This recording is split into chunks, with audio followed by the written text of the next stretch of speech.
नमस्कार, बहुत स्वागत आप सभी का। आप देख रहे हैं हकीकत क्या है। मैं हूं सौरभ शर्मा आपके साथ।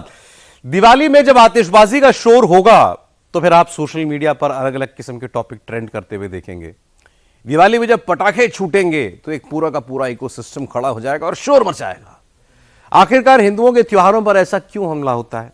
कभी सोचा आपने? इस सबका एक सियासी मतलब है। एक धर्म विशेष इकोसिस्टम दिन देखकर, त्योहार देखकर, माहौल देखकर एक्टिव होता है, सिलेक्टिव होता है और अग्रेसिव होता है। इन सब का मकसद कोई सामाजिक नहीं है, शुद्ध रूप से पॉलिटिकल मकसद है। देश में चुनाव होने ही वाले हैं, वोटिंग शुरू होने वाली है, मगर उससे पहले कैसे और कहां धार्मिक महफिलें जम गई हैं, धर्म विशेष के नाम पर वोटों की अलग अलग दुकानें खुल गई हैं, इसको समझाने वाली एक रिपोर्ट तैयार की है हमने। आप देखिए। महाराष्ट्र में बॉयकॉट यूबीटी सेना कौन ट्रेंड करा रहा है? क्या चुनाव से पहले ही महाअघाड़ी पर खतरा बढ़ गया है? क्या महाराष्ट्र में वोटिंग से 22 दिन पहले ही मोदी के दुश्मनों की हार कंफर्म हो गई है? क्या महाराष्ट्र में वोटिंग से 500 घंटे पहले ही मोदी विरोधी महाअघाड़ी की हार दिखने लगी है? क्या महाराष्ट्र के 12% मुसलमानों ने तय कर लिया है राहुल ठाकरे पवार को अब की बार जोर का झटका धीरे से देना है? महाराष्ट्र में बायकॉट यूबीटी सेना की कॉल किसने दी है? महाराष्ट्र के मुसलमानों, अब की बार महाअघाड़ी को वोट मत देना। ठाकरे गुट की शिवसेना को तो बिल्कुल मत देना। मुस्लिम मोहल्लों में महाअघाड़ी के खिलाफ यह मैसेज कौन सर्कुलेट कर रहा है? तो ये बार बार होगा तो बर्दाश्त के बाहर है ना। तो ये बार बार हमसे कुर्बानी की उम्मीद न रखें। हमने लोगों से राय मांगी है। आम मुसलमानों से हम राय मशवरा करना चाहते हैं, तमाम एनजीओ से, मजहबी रहनुमा से, सोशल एक्टिविस्ट से, ओपिनियन मेकर से, कि क्या इस माहौल में हम यूबीटी का बायकॉट कर सकते हैं। महाअघाड़ी में ठाकरे गुट के बायकॉट की कॉल देने वाले ये कोई साधारण इंसान नहीं है। ये कांग्रेस के पूर्व विधायक और सीनियर नेता यूसुफ अब्राहमी हैं। यूसुफ अब्राहमी ने कुछ दिनों पहले 6 लाइन का एक पोस्ट किया था और इसमें से 5 लाइनों में सीधे सीधे ठाकरे गुट की शिवसेना पर हमला था। बॉयकॉट वाली बात थी, कांग्रेस की बेइज्जती वाला सेंटिमेंट था। कि हमारी नाराजगी हमने जाहिर कर दी है कि जहां जहां मुस्लिम मेजोरिटी सीट है, अगर वहां से भी नॉन मुस्लिम लड़ेगा इलेक्शन तो मुसलमान कहां से जाएगा असेंबली में? तो ये बार बार होगा तो बर्दाश्त के बाहर है ना। नौबत तो यहां तक पहुंच गई थी कि मंगलवार यानी 29 अक्टूबर को महाराष्ट्र के तमाम मुस्लिम ग्रुप्स को, धार्मिक लीडर्स को बॉयकॉट वाली मीटिंग के लिए बुला लिया गया था। मगर फिर इसके बाद क्या हुआ? यूसुफ अब्राहमी ने कौन सी नई अपडेट दी? डिटेल थोड़ी देर में देंगे। अब की बार महाराष्ट्र का पूरा इलेक्शन भाईजान वाले सेंटिमेंट के इर्द गिर्द घूम रहा है। जगह जगह मौलानाओं की एडवांस बुकिंग करवा दी गई है। मौलाना और मुफ्ती पब्लिकली कांग्रेस कैंडिडेट्स के लिए चुनाव प्रचार कर रहे हैं। मुस्लिम मोहल्लों में घूम घूम कर मोदी के खिलाफ, महायुति के खिलाफ बयानबाजी कर रहे हैं, आतिशबाजी कर रहे हैं। हर दिन वोट जिहाद पार्ट 2 का नया नया वीडियो सामने आ रहा है। सब खुल्लम खुल्ला हो रहा है। कोई जलसा लगाकर बंद कमरे में मुसलमानों को बैठाकर 24 के लोकसभा चुनाव की तरह महाराष्ट्र विधानसभा में महाअघाड़ी को वोट देने की अपील कर रहा है। आने वाले असेंबली के इजलास में भी उसी अक्लमंदी का मुजाहरा करते हुए अपने वोटों को तकसीम कार से बचाकर ज़्यादा से ज़्यादा वोटिंग करने की कोशिश करें। हमारी अपील ये है कि वोट को तकसीम कार से बचाया जाए और ज़्यादा से ज़्यादा वोटिंग हो, बस। कुछ लोग ऐसे भी हैं जो कुर्ता पजामा पहनकर, टोपी लगाकर मुस्लिम मोहल्लों में जा जाकर हेट स्क्रिप्ट पढ़ रहे हैं। उनके वीडियो बन रहे हैं। मुसलमानों के मोबाइल पहुंच रहे हैं। लड़ता हूं, अभी मेरा सबर का इम्तिहान अभी जारी है। वो वक्त भी आएगा जब खुदा खुद बोलेगा अब तेरी बारी है। तो थोड़ा सबर करो, इंशाअल्लाह बताएंगे। छेड़ो मत, हमको छेड़ेंगे तो फिर हम छोड़ने वाले नहीं, बहुत परेशान होने वाले हैं। तो हम तो मजबूर मत करो यहाँ की सियासत में कदम रखने के लिए, मजबूर मत करो। अगर यहाँ पर अगर मुसलमानों के साथ अगर नाइंसाफी होती है तो मैं बोल रहा हूं फिर यहाँ पर मैं कदम रखने पर मजबूर हो जाऊंगा और यहाँ पर तमाम नौजवान जितने बैठे हैं उन सबको लीडर बनाकर छोड़ूंगा। खुले अल्फाजों में बोल रहा हूं, डरने और घबराने वालों का नाम सलमान नहीं है। मुसलमान हूं, सच्चे बाप की औलाद हूं, घुस के निकल जाता हूं, फिर मालूम नहीं पड़ता कहां से घुसे और कहां से निकले। खबरदार, एक वक्त था जब हिंदुस्तान को सोने की चिड़िया कहा जाता था, एक वक्त था, और आज ऐसा वक्त है हिंदुस्तान को मॉब लिंचिंग स्थान कहा जा रहा है, बुलडोजस्तान कहा जा रहा है, नफरस्तान कहा जा रहा है। सुन ले चौकीदार, वही शेर का सिपाही हूं जिसे असदुद्दीन अवैसी कहते हैं, वही शेर का सिपाही हूं, ललकारता हूं, लड़ता हूं, मुकाबला करता हूं, अल्हम्दुलिल्लाह जीत कर आता हूं। जैसे जैसे महाराष्ट्र के चुनाव नजदीक आ रहे हैं, मुस्लिम मोहल्लों में मौलानाओं और मुफ्तियों की भूल भुलैया वाली शूटिंग बढ़ती ही जा रही है। जो मुफ्ती 24 घंटे पहले महाराष्ट्र के मालेगांव में दिखता है, वो मुफ्ती वहां से सियासी प्रोग्राम खत्म करके एक दूसरे प्रोग्राम में पहुंच जाता है और वहां भी दंगे फसाद वाली स्क्रिप्ट पढ़ने लगता है, मोदी को दिल्ली से भगाने की कस्में खाने लगता है। मुल्क में क्या हो गया, प्रॉब्लम बस आखिरी बात, मुल्क में क्या हो गया कि लड़ाई दंगे फसाद करवाए जा रहे हैं, कि सियासत को लहू पीने की लत है। जुमले पर ध्यान दें, मैंने कहा कि सियासत को, राजनीति को, सियासत को लहू, लहू यानी खून, सियासत को लहू पीने की लत है, नहीं तो मुल्क में सब खैरियत है। यानी ये जो कुछ भी हो रहा है, क्यों हो रहा है कि जो कुर्सी के लालची है, जो सत्ता के हवस जिनमें हैं, वो क्या कर रहे हैं, उनको क्या लग रहा है, डिवाइड एंड रोल, लड़ाओ और राज करो। और अंग्रेजों ने भी यही किया था और अभी फिलहाल काले अंग्रेज भी यही कर रहे हैं। हमारे बाप दादा ने गोरों को भगाया था, जुमला सुनना, हमारे बाप दादा ने गोरे अंग्रेजों को भगाया था और इंशाअल्लाह हम काले अंग्रेजों को भगाएंगे। बोलो इंशाअल्लाह। जो नोमानी महाराष्ट्र में मोदी को सियासी नुकसान पहुंचाने वाले वीडियो बनाते हैं, मुसलमानों तक पहुंचाते हैं, वो सिर्फ यहीं पर नहीं रुकते। मुसलमानों को गुस्सा दिलाने के लिए वो इस्लामी आइडेंटिटी पर हो रहे हमले की मनोहर कहानियां भी फैलाते हैं। कि इस मुल्क का एक तबका जिसके हाथ में अब ताकत आ गई है, वो बहुत अरसे से इस बात के लिए कोशा है कि इस मुल्क में से इस्लामी वजूद को मिटा दिया जाए और मुसलमानों से उनकी इस्लामियत को छीन लिया जाए। हमारी इस्लामी आइडेंटिटी पर ये हमला पे दर पे हमले हो रहे हैं। मैं उम्मीद करूं कि सब के सब बिल्कुल तैयार रहेंगे इंशाअल्लाह। अब जरा पोस्टर्स पर गौर कीजिए, कैप्शन पढ़िए, क्या क्या लिखा जा रहा है, क्या क्या कहा जा रहा है। हर जगह मुसलमान मुसलमान ही हो रहा है। मोदी से कैसे लड़ना है, योगी से कैसे लड़ना है, मजमा लगाकर, भीड़ बुलाकर भाईजान की भीड़ को ऑन कैमरा ट्यूशन दी जा रही है। मुस्लिम मोहल्लों में बंटोगे तो कटोगे वाला एक दूसरा एक्सपेरिमेंट शुरू हो चुका है। गर्दन तोड़ दो, नस्लें बर्बाद कर दो, इस तरह की बातें की जा रही हैं। मुसलमान एकजुट हो जाएं तो क्या क्या कर सकते हैं, इसका ऑन कैमरा डेमो दिया जाने लगा है और इसका एक वीडियो मौलाना उबैदुल्ला खान का आया है। हालात बहुत खराब हैं दोस्त,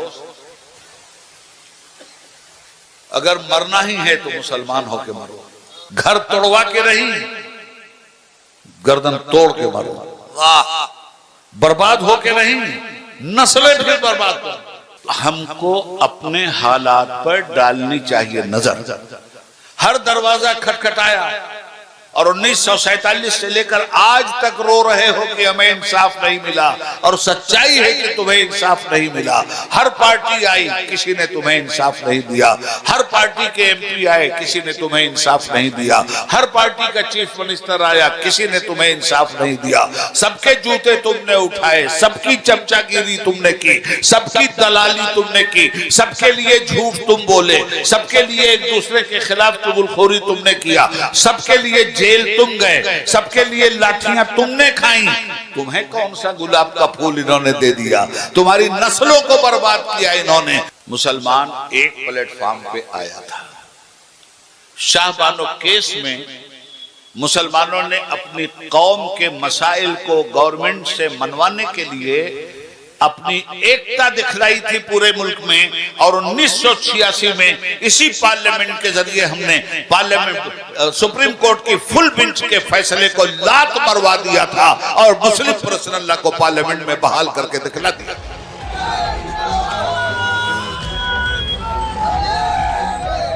मौलाना और मुफ्ती चाहे महाराष्ट्र में बैठे हों या महाराष्ट्र से बाहर हों, वो जानबूझकर अपनी तकरीर में महाराष्ट्र और मुसलमान वाला एंगल फिट करके परोस रहे हैं। और यही वीडियो महाराष्ट्र के कोने कोने में पहुंचाया जा रहा है, जिसका मकसद ही एक है कि मुसलमान पूरी तरह से एकजुट हो जाएं, मोदी को सियासी नुकसान हो जाए। इसका एक सैंपल आपको मौलाना अब्दुल्ला सलीम के 2 अलग अलग वीडियो में देखने को मिलेगा। पहले वीडियो में ये मोदी योगी के खिलाफ जहर उगलते हैं, हिंदुओं के खिलाफ मुसलमानों को भड़काते हैं। दूसरे वीडियो में ये महाराष्ट्र के मुसलमानों को धर्म के नाम पर उकसाते और बहकाते दिखते हैं। जब मुसलमान का अमल बुरा होता है तो अल्लाह मोदी और योगी जैसे लोगों को भेजता है। अभी कुछ दिनों पहले शहर अररिया का एमपी वो कुछ इस तरह बयान देता है कि अगर अररिया में रहना होगा तो हिंदू बनकर रहना होगा, उस दिल बनने की जरूरत नहीं।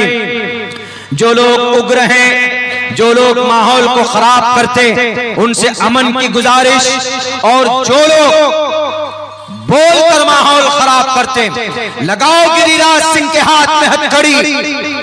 हमारे सीमांचल पुरअमन इलाके को आग में झोंकने के लिए वो रथ यात्रा निकाला हुआ। अभी क्या बात चल रही है, ये महाराष्ट्र के एक रामगिरी महाराज अभी बर्निंग इशू बना हुआ है महाराष्ट्र के अंदर।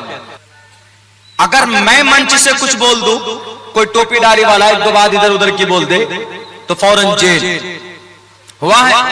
हमारे उलमा गए हैं, हमारे डॉक्टर्स गए, हमारे प्रोफेसर लोग गए।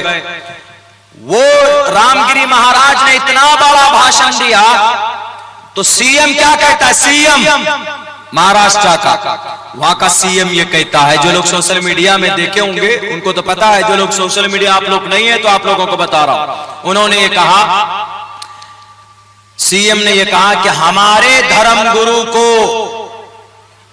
कोई हाथ नहीं लगा सकता है। ये स्टेटमेंट था उनका, सीएम का। अरे तुम्हारा धर्म गुरु है ही नहीं, वो तुम्हारा जाहिल गुरु है। महाराष्ट्र की पूरी लड़ाई ही मुसलमान वोटर्स को एक पाले में करने पर आ गई है, और इसमें सिर्फ कांग्रेस या महाअघाड़ी को सपोर्ट करने वाला इकोसिस्टम नहीं है। एक इकोसिस्टम बैरिस्टर ओवैसी की पार्टी का भी है, जो महाराष्ट्र के उलेमाओं को अपनी ओर खींच रहे हैं, और कैप्शन ऐसे ऐसे बन रहे हैं, यहां तक कि पोस्टर में जाकिर नायक तक को जगह दी गई है। इसके बाद एक कैमरा लगता है, पीछे पर्दा दिखता है, सामने कैमरे पर सफेद कुर्ते वाले मौलाना साहब का ओवैसी वाला टेप शुरू हो जाता है। सीधा टारगेट मोदी को किया जाता है और मुस्लिम वोट जपा जाने लगता है। मौका जर्रीन हमारे दरमियान आने वाला है, और वो है महाराष्ट्र के इलेक्शन का।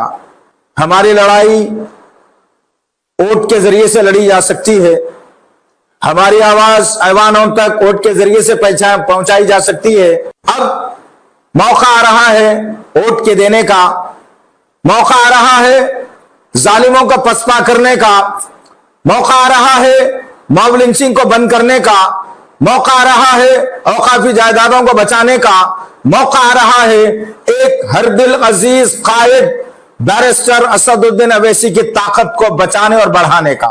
आइए मजलिस इत्तेहादुल मुस्लिमीन आपकी अपनी आवाज, मजलिस इत्तेहादुल मुस्लिमीन आपकी ताकत, मजलिस इत्तेहादुल मुस्लिमीन आपकी आरजू, मजलिस इत्तेहादुल मुस्लिमीन आपकी सोच, मजलिस इत्तेहादुल मुस्लिमीन मजलूमों की आवाज। एक आदमी बैरिस्टर असदुद्दीन अवैसी, अल्लाह ने बहुत कुछ दिया है, आराम से घर में बैठकर अपनी जिंदगी गुजार सकता है, लेकिन उम्मत की फिक्र में, लोगों की फिक्र में सारा हिंदुस्तान फिर रहा है। अल्लाह का बंदा तकलीफें बर्दाश्त कर रहा है, परेशानियां बर्दाश्त कर रहा है, ताने बर्दाश्त कर रहा है, इधर उधर की गुफ्तगू बर्दाश्त कर रहा है। उस आदमी के लिए मैं और आप निकलकर इतने वोट हम डाले, इतने वोट हम डाले, मैं बिलखुसूस महाराष्ट्र की माओ बहनों से, बुजुर्गों से अपील कर रहा हूं कि एक वोट भी हमारा जाए ना जाए, एक वोट भी हमारा खराब ना होने पाए, ताकि दुश्मन के हेकड़े निकल जाए। कोई नबी के खिलाफ आवाज बुलंद करने से पहले सोच ले कि मुसलमान के पास वोट की भी ताकत बाकी है। भोंकने वाले भोंकते रहेंगे। बादशाह जो होता है वह हाथी पर ऊपर बैठा हुआ होता है, नीचे छोटे छोटे कुत्ते भौंकते रहते हैं। कुत्ते का कद बढ़ नहीं जाता, हाथी के बराबर नहीं हो सकता। भौंकने दीजिए जिसको भौंकना है, पुकारने दीजिए जिसको पुकारना है। महाराष्ट्र में ओवैसी की पार्टी 14 सीटों पर चुनाव लड़ रही है। 14 में से 3 सीट मुंबई की हैं और तीनों ही सीट मुस्लिम डोमिनेटेड हैं। और जब मुस्लिम मोहल्लों में भाईजान की पार्टी के नेता पहुंच रहे हैं, AIMIM को सपोर्ट करने वाले मौलाना और मुफ्ती पहुंच रहे हैं, तो सुन लीजिए कैसी कैसी कमेंट्री हो रही है। आप लोग जो यहाँ खड़े हैं, मेरी आप लोगों से गुजारिश है, मेरी माँ बहनों से मेरी गुजारिश है, पहले जैसे 5 साल पहले आप लोग मुत्तहिद होके एक प्लेटफार्म पे आके सुबह सुबह वोट देके आमदार साहब को कामयाब बनाए, इसी तरीके से ये साल भी, इस वक्त भी आमदार साहब को सवेरे वोट देके कामयाब बनाए। 20 तारीख की थी, आज तक आप लोगों ने इतने लोगों को वोट दिया, कोई आपके मसले हल करने के लिए आया क्या? बताओ। कई पार्टी लोग आए, आज आ रहे तो बोला हम ये कर देंगे वो कर देंगे, अरे बांटने के बाद तुम क्या कर देंगे? हाँ, तुम्हारी हैसियत भी थी, तुमने 70 साल 60 साल 80 साल पहले वोट लिया, लेकिन हमारा काम कभी नहीं किया। हम 35%, 37%, 40% वोटिंग करते थे, लेकिन हमने इस वक्त 70 से 80 तक के वोट दिया और शोभा बच्चाओं को चुन करके भेजा, और ये साबित कर दिया कि जिसे हम वोट इलेक्शन में दान दे देंगे, जिसे हम वोट इलेक्शन में दान दे देंगे, उसे ज़कात में हिंदुस्तान दे देंगे। इलेक्शन आ गया तो आप लोग आ गए हथेली पे चांद लेकर हमको गुमराह करने के लिए। इलेक्शन आता था, आप हमारे दरमियान में आए, आपने वादा किया कि आप मुसलमानों हमको वोट दो, हम सेकुलर हैं, आप हमको वोट दो, हम आपके रास्तों की तामीर करेंगे। असेंबली में जाने के बाद में आपके वोट की खैरात के ऊपर असेंबली में पहुंचते हैं तो कहते हैं कि जिसको इस देश में रहना होगा उसको गलत कुछ नारा लगाना होगा। लेकिन महाराष्ट्र में मुस्लिम वोटों वाली लड़ाई में अकेले ओवैसी ही बड़े प्लेयर नहीं है। मुस्लिम वोट पाने वाली रेस में इंडियन सेकुलर पार्टी जैसे संगठन भी हैं, जो सीधे सीधे मुस्लिम वोटों के सहारे महाराष्ट्र विधानसभा में एंट्री के सपने देख रहे हैं। वो AIMIM के मुस्लिम वोट के पीछे भी पड़ गई है और महायुति के भगवा रंग को हरे रंग से चुनौती देने की बात कह रही है। मालेगांव शहर की आवाम को 20 तारीख को फैसला करना है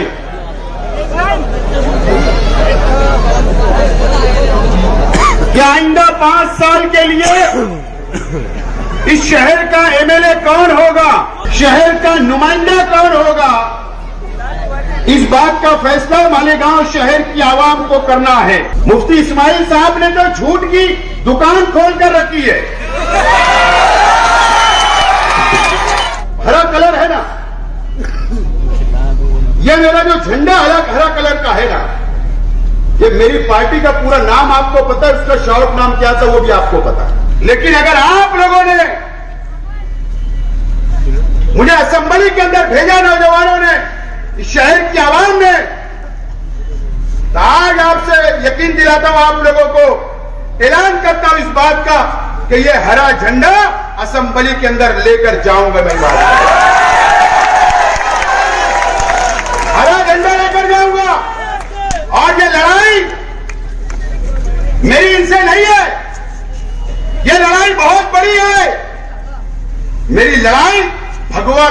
से है, भगवा करण से। मेरी लड़ाई ये भगवावादी लोगों से है और इसके लिए मैंने ये हरा लिया हूं। मुकाबला करने के लिए हरे की जरूरत पड़ेगी।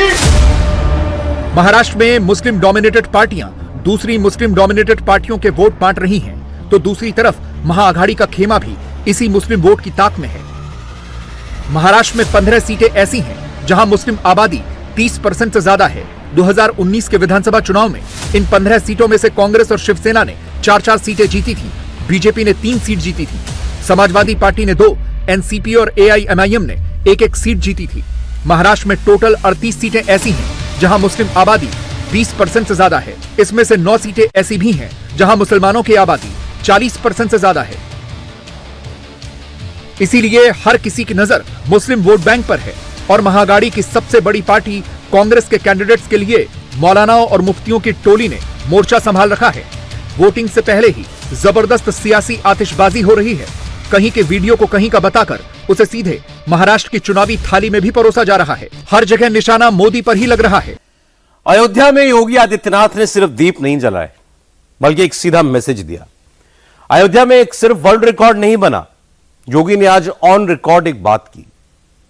योगी ने करोड़ों राम भक्तों से कहा कि सीता जी बार बार अग्नि परीक्षा नहीं दे सकती, फैसले का वक्त है। 4 जून को जो नतीजा आया था, अब उसको पलटने का वक्त है।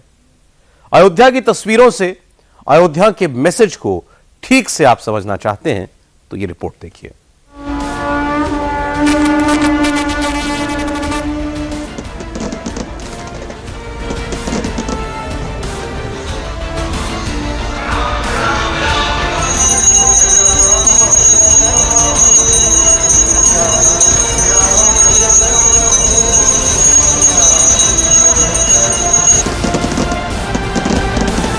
सियावर रामचंद्र भगवान की।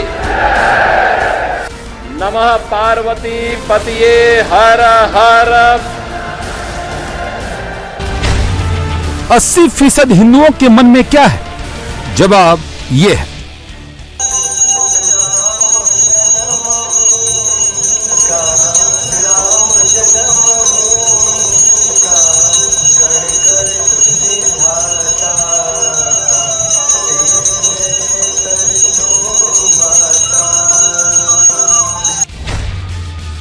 अस्सी फीसद हिंदू वोट का रुझान क्या है? जवाब ये है।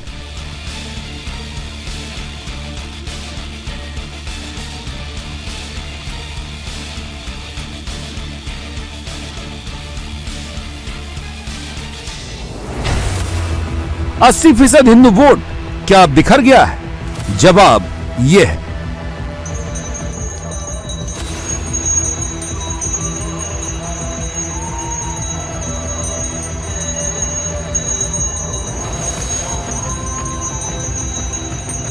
चार जून के नतीजों के बाद ऐसा लगने लगा था कि जाति में हिंदू बंट गया है, लेकिन हरियाणा के नतीजों ने बता दिया कि हिंदू कहीं गया नहीं था। हिंदू वोट की घर वापसी हो रही है। अयोध्या से शुभ संकेत मिलने लगे हैं और योगी ने 80% हिंदू वोट की गारंटी ले ली है। ये 8वां संस्करण है दीपोत्सव का और प्रथम संस्करण में जब हम लोग आए थे, भीड़ में उत्साह था, लेकिन एक ही स्वर गूंजता था कि योगी जी एक काम करो, मंदिर का निर्माण करो। और मैंने उनको समय कहा था, विश्वास करिए प्रभु राम की कृपा अवश्य बरसेगी। और हम सब आभारी हैं प्रधानमंत्री मोदी जी के, जिनकी दूरदर्शी सोच के कारण 5 अगस्त 2020 को जब दुनिया कोरोना महामारी के सामने पस्त थी, तब भारत के यशस्वी प्रधानमंत्री अयोध्या धाम में आकर के अपनी विरासत के प्रति कृतज्ञता का भाव व्यक्त करने के लिए अयोध्या आकर के उन्होंने राम मंदिर की आधारशिला का कार्यक्रम अपने कर कमलों से संपन्न किया था। और यह वर्ष अयोध्या के लिए अद्भुत है, अनुपम है, अलौकिक है। अद्वितीय है। जब इस वर्ष 22 जनवरी 2024 को अयोध्या धाम में 500 वर्षों का इंतजार समाप्त करके एक बार फिर से रामलला अपने धाम में, अपनी जन्मभूमि में विराजमान होकर के दुनिया के अंदर पीड़ित और प्रताड़ित लोगों को संदेश दे गए हैं कि कभी भी अपने पथ से विचलित मत होइए, सफलता जरूर प्राप्त होगी। रामलला के विराजमान होने के बाद इस दीपोत्सव का पहला अवसर है। इससे पहले हम लोग बोलते थे और जो कहा सो करके दिखाया भी था। अखिलेश जातियों में बांटकर हिंदू वोट कैलकुलेट कर रहे हैं और योगी 80% सनातन को राम के नाम से एक्टिवेट कर रहे हैं। जिस अयोध्या में 2017 के पहले बिजली नहीं मिलती थी, यहां की सड़कों की स्थिति, यहां के घाटों की स्थिति, यहां के मठ और मंदिरों की स्थिति, और जिन लोगों ने राम को ही उपेक्षित कर दिया था और जिन लोगों ने भगवान राम के अस्तित्व पर ही प्रश्न खड़ा किए थे, वे केवल भगवान राम के ही अस्तित्व पर प्रश्न नहीं खड़ा कर रहे थे, वे सनातन धर्म के अस्तित्व पर प्रश्न खड़ा करते थे। वे आपके अस्तित्व पर खड़ा करते थे प्रश्न, वे आपकी विरासत पर प्रश्न खड़ा करते थे। लेकिन कितना सदा सहता है हमारी, सदा सहता ही समझो, लेकिन आपकी सदा सहता विरोधी को कायरता नजर नहीं आनी चाहिए। और इसीलिए मैं कहने के लिए आया हूं आपसे आज, आपने 2017 के बाद जो भी कहा वह अयोध्या के अंदर हो करके रहा है। इसी मंच से मैंने और मेरे सहयोगियों ने भी और आदरणीय प्रधानमंत्री जी ने भी आपको कहा था, अयोध्या को दुनिया की सुंदरतम नगरी बनाएंगे। आज अयोध्या चमक रही है, दुनिया अयोध्या की ओर आ रही है। 31,000 करोड़ रुपए की लागत की परियोजनाएं या तो पूरी हो गई है या जिन पे कार्य युद्ध स्तर पर चल रहा है। और बहनों और भाइयों, ये तो एक शुरुआत है, शुरुआत। अखिलेश यादव, राहुल गांधी, तेजस्वी यादव, उद्धव ठाकरे, ममता बनर्जी, पूरी की पूरी इंडिया अलायंस ने 80% हिंदुओं को बांटने का दांव चला था। आरक्षण खत्म हो गया, संविधान बदल जाएगा, जाति जनगणना नहीं कराई जाएगी, ये सारे नैरेटिव मोदी और योगी ने ध्वस्त कर दिए हैं। जिस अयोध्या को विपक्ष हिंदू वोट के बिखरने की प्रयोगशाला मान रहा है, अब उसी अयोध्या से योगी ने सनातन को एक करने का आह्वान कर दिया है। मैंने उन लोगों के भी काले कारनामे देखे हैं जिन्होंने राम भक्तों के लहू से अयोध्या को और सरयू मैया को लहूलुहान किया था। वह दृश्य भी हम लोगों ने अयोध्या के अंदर देखा है। पहले राम के अस्तित्व पर प्रश्न खड़ा करते थे, उससे पहले राम भक्तों पर गोली चलाते थे। जब एयरपोर्ट का निर्माण कार्य प्रारंभ हुआ तो उन्होंने कहना प्रारंभ कर दिया कि साहब ये किसानों का शोषण हो रहा है। जब यहां पर मंदिर, यहां सड़क के चौड़ीकरण का कार्य प्रारंभ हुआ, उन्होंने कहा साहब व्यापारियों का शोषण हो रहा है। जो लोग आपको बिजली के लिए तरसाते थे, सड़ी हुई गर्मी में तरसने के लिए छोड़ देते थे, वे भी आज राम की दुहाई दे रहे हैं। जो लोग राम जी की पेड़ी में सड़े हुए जल में आपको स्नान करने के लिए मजबूर कर देते थे, वे भी आज अयोध्या आकर के अपना ताल ठोकना चाहते हैं। यह जो कार्य हुआ है, जिन लोगों को नहीं करना था वे प्रश्न पहले खड़ा करते थे आपके अस्तित्व के लिए, राम भक्तों पर गोलियां चलाते थे। और आज जब विकास हो रहा है तो विकास में किसी प्रकार से बैरियर बनना है, लेकिन अयोध्या को छेड़े बगैर हम लोग इन बैरियर्स को भी हटा रहे हैं। और याद रखना, ये मां सीता की अग्नि परीक्षा बार बार नहीं होनी चाहिए। हमें इस अभिशाप से निकलना ही होगा। अयोध्या को भव्य और दिव्य रूप देना ही होगा। 4 जून को जब अयोध्या का नतीजा आया था तो हर कोई हैरान था। किसी को यकीन नहीं था कि ऐसा फैसला आएगा। अयोध्या वालों पर भी सवाल उठे थे कि जिसने इतना किया उसके साथ अयोध्या ने ऐसा क्यों किया। इसीलिए योगी फिर एक बार राम का नाम, राम का काम, राम का धाम, सब अयोध्या को फिर से याद दिला रहे हैं। जो लोग सनातन धर्म पर बार बार प्रश्न खड़ा करते हैं उनको मैं बोलना चाहता हूं, सनातन धर्म ने कभी किसी का अहित नहीं किया, किसी का अहित नहीं किया। लेकिन इस सेकुलरिज्म के नाम पर राजनीति करने वाले लोग आज सनातन धर्म पर कुठाराघात करके न केवल सनातन धर्म और भारत की आत्मा को लौलुहान करने का कार्य कर रहे हैं, बल्कि इसके नाम पर भारत के अंदर आतंकवाद और नक्सलवाद को लोग बढ़ाना चाहते हैं। क्या नक्सलवाद और आतंकवाद को हम बढ़ावा देना देंगे? फिर भगवान राम के 14 वर्षों के वनवास का परिणाम क्या है? और फिर बजरंगबली का मतलब क्या है? राम काज कीने बिनु मोहि कहां विश्राम। और हम लोग भी विश्राम नहीं लेने वाले हैं तब तक जब तक कि सनातन धर्म के मार्ग में जितने भी रोड़े हैं, जब तक इनको नामो निशान इनको समाप्त न कर दिया जाए। जो भी मानवता के मार्ग में, विकास के मार्ग में बैरियर बनेगा, उसकी वही दुर्गति होनी है जो उत्तर प्रदेश के माफियाओं की हुई है। सच तो यह है कि मोदी सरकार ने ही किया है, योगी सरकार ने ही किया है, तब जाकर हिंदू वोट का ये केंद्र बिंदु अयोध्या तैयार हुआ है।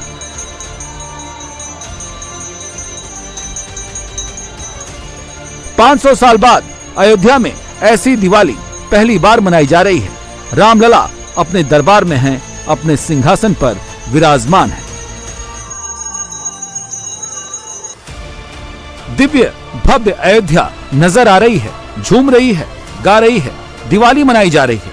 55 घाट पर 25 लाख से ज्यादा दिए जल रहे हैं। अयोध्या में 7वीं बार गिनीज रिकॉर्ड बन रहा है और यही देखकर हिंदू वोट को बांटकर राज करने की ख्वाहिश रखने वालों का कलेजा फट रहा है। भारतीय जनता पार्टी के लोग त्योहार का भी राजनीतिकरण कर रहे हैं। ये त्योहार किसी एक पार्टी का नहीं है, किसी एक वर्ग का नहीं है, लेकिन अफसोस है इस त्योहार को भारतीय जनता पार्टी राजनीतिकरण कर रही है और सुनते हैं कि लोगों को पास दिया जा रहा है। दीप उत्सव का लिए सुनते हैं निमंत्रण कार्ड, पास कार्ड ये है। तो भाई अभी तक तो मेरे पास न तो निमंत्रण पास आया, न पास कार्ड आया, या जो भी उनकी व्यवस्था हो वहाँ जिला प्रशासन की या योगी जी का जैसा इंतजाम हो, तो ऐसा तो मेरे पास न कोई वो निमंत्रण आया है न पास आया है। ये भारतीय जनता पार्टी बांट करके इस त्योहार को बांट कर मना रही है। अवधेश प्रसाद अयोध्या के सांसद हैं। अयोध्या जीतने के बाद अखिलेश के खासम खास बन गए हैं। इनको आज यहाँ होना चाहिए था, लेकिन नहीं आए। क्यों नहीं आए? क्योंकि हिंदू वोट को जाति के नाम पर तोड़ने वालों के नैरेटिव की योगी पोल खोल रहे हैं। अभी तो 9 सीट के यूपी में उपचुनाव है। अयोध्या के मिल्कीपुर में भी उपचुनाव अभी होना है। अयोध्या की हार का दंश बीजेपी को सबसे ज्यादा चुभा है। इसीलिए योगी ने मिल्कीपुर के उपचुनाव को अपनी प्रतिष्ठा से जोड़ लिया है। बीजेपी के लिए मिल्कीपुर सीट आसान नहीं है। यहाँ हुए 5 चुनाव में महज 1 बार ही जीत पाई बीजेपी। 4 बार उसे शिकस्त का सामना करना पड़ा। ये सीट सपा का गढ़ रही है और पार्टी के उम्मीदवार 5 में से 3 चुनाव में मिल्कीपुर से जीते हैं। बसपा के खाते में भी मिल्कीपुर सीट 1 बार आई है। करीब 36% जनरल कैटेगरी के वोटर हैं। ओबीसी 34% हैं, दलित 20% और 9% से ज्यादा मुस्लिम वोटर हैं। लोकसभा चुनाव में अयोध्या में तो अखिलेश ने पीडीए के नाम पर 80% को जाति में तोड़ लिया, लेकिन योगी इस बार ऐसा नहीं होने देना चाहते। योगी राम के नाम पर सनातन वोटर्स को जगाकर मिल्कीपुर की राह बना रहे हैं। मैंने उन लोगों के भी काले कारनामे देखे हैं जिन्होंने राम भक्तों के लहू से अयोध्या को और सरयू मैया को लहूलुहान किया था। वह दृश्य भी हम लोगों ने अयोध्या के अंदर देखा है। पहले राम के अस्तित्व पर प्रश्न खड़ा करते थे, उससे पहले राम भक्तों पर गोली चलाते थे। जब एयरपोर्ट का निर्माण कार्य प्रारंभ हुआ तो उन्होंने कहना प्रारंभ कर दिया कि साहब ये किसानों का शोषण हो रहा है। जब यहां पर मंदिर, यहां सड़क के चौड़ीकरण का कार्य प्रारंभ हुआ, उन्होंने कहा साहब व्यापारियों का शोषण हो रहा है। जो लोग आपको बिजली के लिए तरसाते थे, सड़ी हुई गर्मी में तरसने के लिए छोड़ देते थे, वे भी आज राम की दुहाई दे रहे हैं। अयोध्या में 25 लाख से ज्यादा दिए जल रहे हैं। सनातन का दिव्य घोष हो रहा है। हिंदू वोट को जगाने का भव्य आयोजन चल रहा है। जाति के नाम पर बांटने का नैरेटिव फेल होता दिख रहा है। इसलिए खलबली सिर्फ जाति को सियासत करने वाली पार्टियों के भीतर ही नहीं मची है। बटोगे तो कटोगे नैरेटिव से मुस्लिम मोहल्ला भी बेचैन लग रहा है। एंटी हिंदू एजेंडे के नए नए तरीके, नए नए नैरेटिव गढ़ रहा है। मतलब सनातन के आगे से बैरियर हटाना है। वो बैरियर तौकीर रजा जैसे लोग हैं।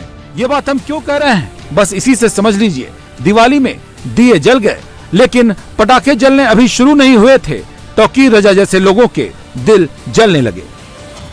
आतिशबाजी छोड़ी जानी चाहिए, लेकिन इसकी कुछ लिमिट तय होनी चाहिए। आतिशबाजी पैसे में जिस बुरी तरह से आग लगाई जा रही है, ये देश का भी नुकसान हो रहा है और समाज का भी नुकसान हो रहा है।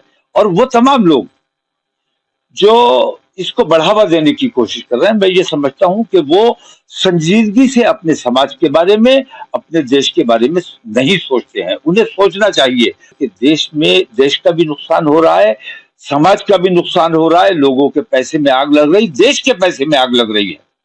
आतिशबाजी खुशी के इजहार के लिए अगर छोड़नी है तो इसलिए छोड़िए कि खुशी का इजहार हो जाए। खुशी का इजहार आप दीपोत्सव करके कर सकते हैं, ज्यादा से ज्यादा रोशनी कीजिए, उससे खुशी का इजहार हो जाएगा। तो पैसे में आग लगाना ज्यादा जरूरी है क्या?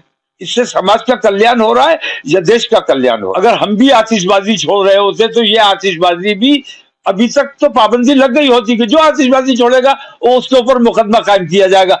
हम अब आतिशबाजी सिर्फ इसलिए बंद नहीं हो रही क्योंकि मुसलमान आतिशबाजी नहीं छोड़ता है। मुसलमान अपने देश में पॉल्यूशन नहीं फैलाता। तौकीर रजा को परेशानी क्यों हुई, क्यों मिर्ची लग रही है? क्योंकि बाबा बागेश्वर जैसे हिंदू धर्मगुरु जब सनातन पर अटैक होता है तो तौकीर रजा जैसे लोगों को वो सीधे घेर लेते हैं। ये देश का दुर्भाग्य है, जब भी सनातन हिंदू धर्म के त्योहार आते हैं तो कोई ना कोई कानून की रंगा की बात करता है, रोक लगाता है, रोक लगाने की मांग करता है। अब किसी ने हमको, अब कल ही हमने एक न्यूज देखी थी, उन्होंने कहा है कि जितने दियों में तेल जलाया जाता है, घी जलाया जाता है, इतना अगर गरीबों में बांटते हैं तो भला हो जाएगा। हम उन महाशय महामूर्खानंद को कहना चाहते हैं कि इस देश में बकरीद भी तो होती है, बकरीद बंद करवा दो, उतने रुपया जो लाखों के बकरे काटे जाते हैं, जीव हिंसा भी बचेगी, उन रुपयों को गरीबों में बांट दो। एक साहब ने कहा कि जो है पटाखों से प्रदूषण होता है, 1 जनवरी को इनका ज्ञान पर गायब हो जाता है। हैप्पी न्यू ईयर के नाम से पूरी दुनिया में पटाखे होते हैं, तब प्रदूषण नहीं होता है, लेकिन दिवाली आती है तो प्रदूषण होता है।